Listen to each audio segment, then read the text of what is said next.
All right, guys, thanks for checking out this champion tip of the month. This is one of my favorites. It's one that I use in my own life. I have to ask myself and reflect this question all the time, and it is called size of the problem. Champions recognize the size of the problem. So here's a chart for you to visualize when you go through life and run into certain issues, as we all do. We all run into problems, but we also want to make sure that we respond like champions. And what champions do is they not only recognize the size of the problem, but they also respond to that problem appropriately. Okay? And so the first step in responding to a problem appropriately is making sure you understand how big of a problem something actually is. So this chart is to help you, and one thing I encourage you to do is to talk to your friends, your classmates, your teachers, and your parents about this chart specifically and which problems in your day-to-day life fit into each category. For example, a level 1 problem, guys. This is the biggest one that happens most of the time is level 1 problems.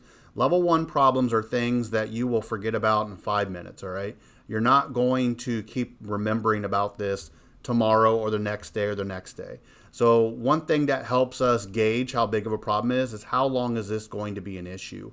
Most problems we run into are level 1, meaning we're not even going to remember this in 10 minutes, all right? Someone teasing you, making fun of you, most of the time it's going to be a level 1 problem or possibly a level 2, okay? When we get to level 3 problems, those are issues that you're going to be thinking about. Maybe it's bothering you or affecting you for the next day. Those are going to be your level 3 problems, okay? Level 3 problems get in the way of you accomplishing tasks, get in the way of you accomplishing what you need to get done, get your needs and wants impacted, okay? Those are level 3 problems. And then level 5, I like to say you may be in danger in level 5, right? Problems that where you're not in a safe situation or something negative is happening. And so you want to make sure you respond appropriately.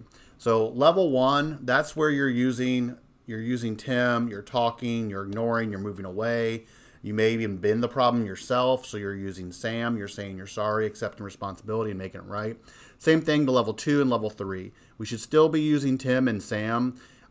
They just may be used differently for bigger problems. You may go talk to somebody if it's a level 3 and go get help when it's a level 3. Level 1 and 2 you can probably figure out on your own. Level 3, 4, and 5 is where you need to get help from someone else to help you solve this problem.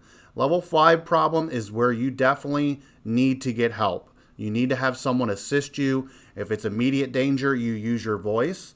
You may even use a loud screaming voice. A lot of times we have kiddos in the building that are screaming for a problem, but it's really a level 1 problem, right? Level 5 is when you are in danger and you may not be in a safe situation, and that's when you would use your voice to get help, and you may have to raise your voice for a safety concern, okay?